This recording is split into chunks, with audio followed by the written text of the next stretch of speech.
Imagine for a moment a hypothetical scenario unfolding across the Middle East, a complex geopolitical narrative that explores the tensions between military might and strategic resilience in international relations. This is a speculative exploration of how power dynamics might shift in ways that challenge our conventional understanding. A victory and defeat on the global stage.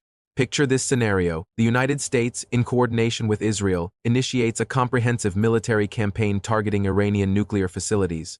The operation appears devastatingly successful from a conventional military standpoint. Advanced fighter jets conduct precision strikes, bunker busting. Munitions penetrate deeply fortified underground installations, and key military infrastructure lies in ruins. By all measurable military standards, the operation achieves its stated objectives with remarkable efficiency. Yet within days of a ceasefire being declared, the Iranian president appears on national television and describes the outcome as a major victory.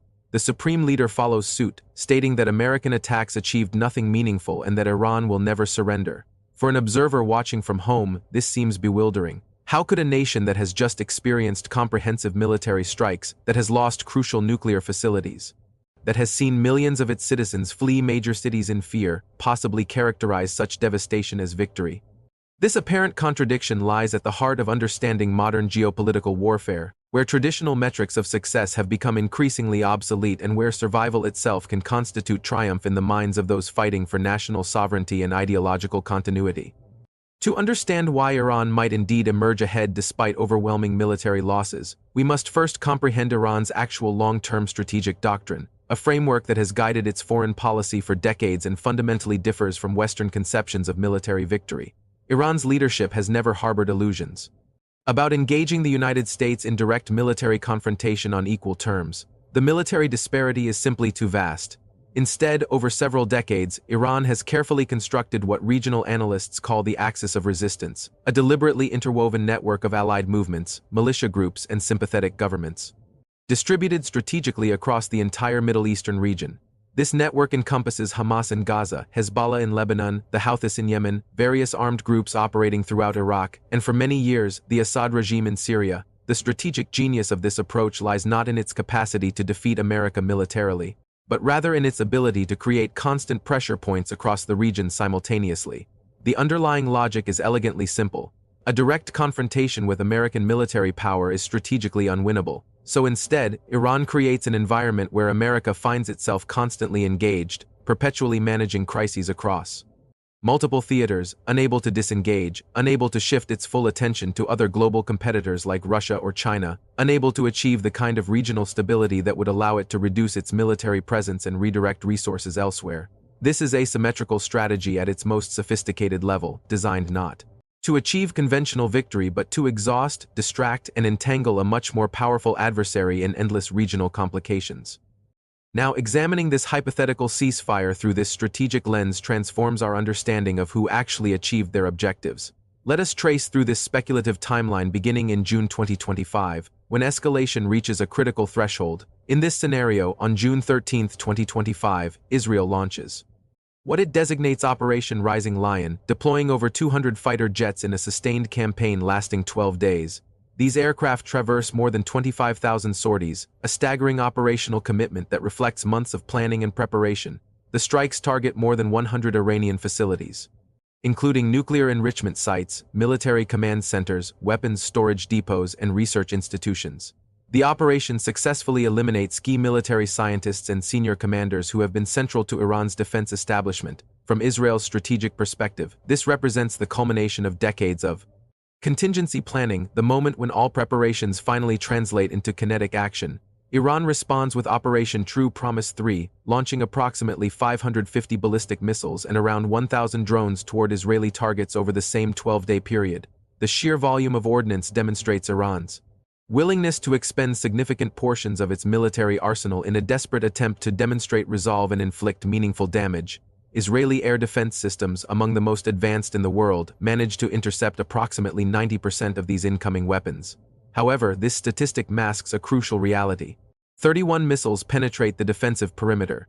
These successful strikes hit critical infrastructure including a power station, an oil refinery near Haifa, and a university complex. The human cost includes 28 Israeli deaths, predominantly civilians caught in the direct impact zones, over 3,000 injured, and More than 9,000 people displaced from their homes.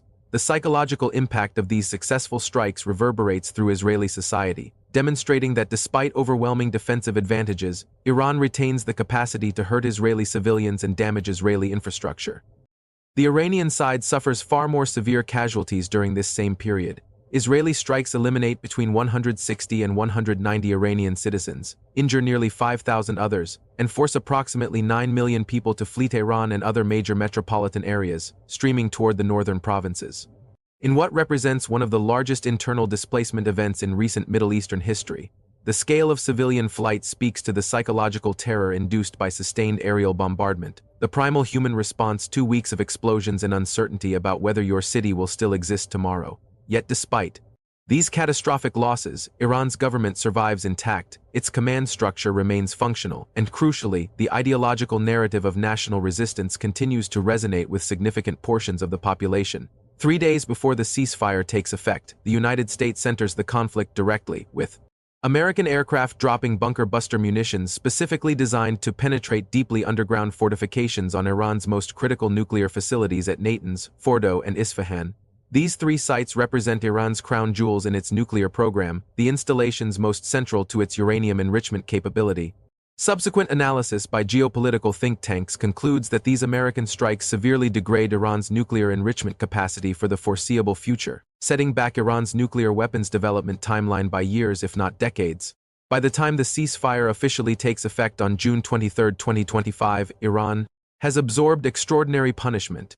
Its most important nuclear facilities lie in ruins, its military command structure has lost irreplaceable senior leaders, and approximately half of its entire ballistic missile stockpile has either been launched in anger or destroyed by Israeli airstrikes before launch. On paper, this appears to be a catastrophic military defeat from which recovery seems impossible. Yet here emerges perhaps the most astonishing element of this entire hypothetical scenario. The ceasefire itself proceeds in a manner that defies conventional expectations about how victorious powers typically impose terms on defeated adversaries.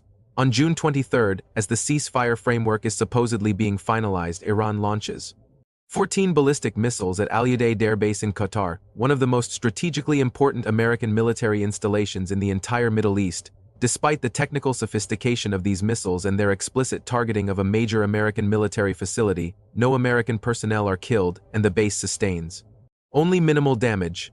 At this point, one might expect an overwhelming American retaliation, a demonstration of force designed to punish Iran for this audacious final attack and to establish an ambiguously who holds military supremacy. Instead, in this hypothetical scenario, the American president takes to social media and thanks Iran for what he characterizes as a very weak response, effectively signaling that he interprets Iran's restraint as a gesture toward ending the conflict. That same evening, the president announces a ceasefire brokered through Qatari diplomatic intermediaries. However, Iran's foreign minister immediately issues a statement noting that no formal written agreement has been finalized, though Iran signals it will cease military operations if Israel does the same by 4 a.m. Tehran time. This is not the language of unconditional surrender. It is the language of mutual de-escalation between adversaries who have fought to exhaustion.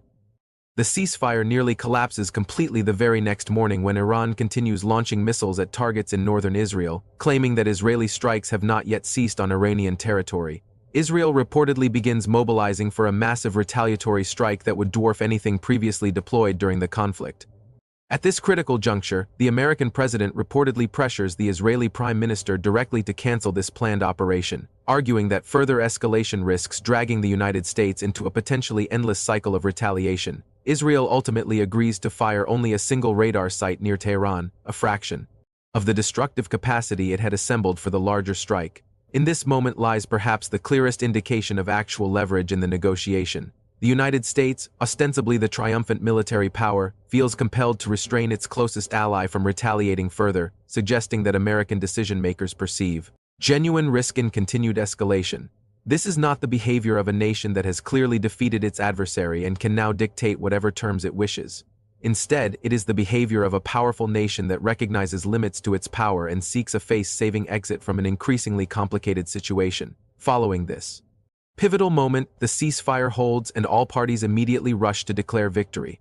The American president proclaims victory for everyone involved, suggesting that all sides can claim success and move forward. The Israeli Prime Minister labels the outcome a historic victory that will stand for generations, projecting confidence and certainty about the strategic outcome. The Iranian president describes it as a great victory for the nation and its people. The Iranian supreme leader claims that America gained nothing at all from the conflict. These contradictory declarations of victory should prompt serious questions about what each side actually achieved and what metrics should be used to evaluate success in modern geopolitical conflicts. Understanding whether Iran or America actually achieved their strategic objectives requires moving beyond conventional warfare metrics and examining the question of whose long-term strategic goals were advanced or retarded by the conflict and its resolution. Consider first the matter of regime survival, which represents the highest priority for any government facing existential threats. Iran's government remains in power. The Islamic Republic continues to function. Ayatollah Khamenei retains supreme authority. The military and security apparatus remain under government control. No internal collapse occurs despite the trauma of bombardment and displacement of millions of citizens. From the perspective of Iran's leadership, and indeed from the perspective of much of Iran's population viewing events through the lens of Shia Islamic tradition, surviving a direct military onslaught from the world's most powerful military and its closest regional ally constitutes a genuine victory. This cultural and religious perspective cannot be dismissed as mere propaganda or irrational thinking. Rather, it reflects a deeply rooted historical consciousness of the Shia tradition as a persecuted minority that derives spiritual meaning and national identity from enduring suffering and resistance against overwhelming odds. The fact that Iran's government can tell its population that it stood against America and Israel and survived carries immense domestic political weight, transforming military losses into ideological victories that strengthen rather than weaken government legitimacy. Consider secondly the question of international nuclear oversight and Iran's future nuclear trajectory.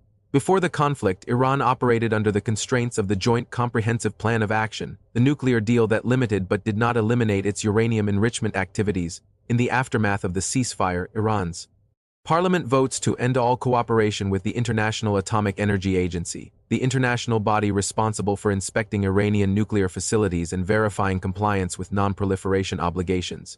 Iran signals that it may withdraw entirely from the Nuclear Non-Proliferation Treaty, the fundamental international agreement that has governed global nuclear development for decades. From a long-term perspective, what does this mean? Iran enters the conflict with its nuclear program constrained by international oversight and verification mechanisms. Iran exits the conflict with severely damaged nuclear facilities, but critically with fewer international restrictions on what it can do as it rebuilds. If Iran can eventually reconstruct and expand its nuclear capabilities without the same level of international oversight and inspection, then the long-term trajectory of Iranian nuclear development may actually be more favorable despite the short-term destruction of facilities. The sites can be rebuilt. The international agreements that once constrained Iran's choices have been weakened or abandoned. This represents a subtle but potentially significant strategic shift in Iran's favor over a longer time frame than the immediate aftermath of the conflict.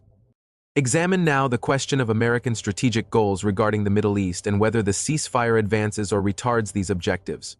For years, American political leaders and strategic analysts have discussed the concept of pivoting away from the Middle East, reducing the American military footprint in the region, and redirecting resources toward competition with great powers like China and Russia. This pivot has been a consistent theme in American foreign policy discourse since at least the Obama administration, reflecting the conviction that the Middle East, while important, should not consume the disproportionate share of American military resources and attention that it has throughout the 21st century.